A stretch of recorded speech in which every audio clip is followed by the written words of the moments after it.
খবর প্রকাশের পর জনস্বার্থে কেটে ফেলা হলো সেই প্রাচীন বটগাছটির ঝুঁকিপূর্ণ ডাল।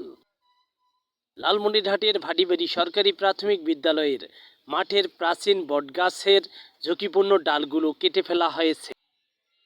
গত শুক্রবার 14 জুন সাপ্তাহিক আলোর মণি পত্রিকার জনপ্রিয় অনলাইন নিউজ পোর্টালে লালমনিরহাটের প্রাচীন বটগাছটি হেলে যাচ্ছে শিরোনামে খবর প্রকাশের পর স্থানীয় প্রশাসনের বিষয়টি নজরে আসে।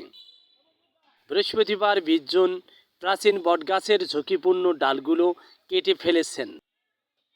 জনস্বার্থে ডালগুলো কেটে ফেলায় স্বস্তি ফিরেছে ভাটিবাড়ি হাট বাজারে আগত লোকজন সহ ব্যবসায়ী ও ভাটিবাড়ি সরকারি প্রাথমিক বিদ্যালয়, ভাটিবাড়ি উচ্চ বিদ্যালয়ের শিক্ষক শিক্ষিকা, ছাত্রছাত্রীদের মাঝে। M R Rashed, Lalmonirhat.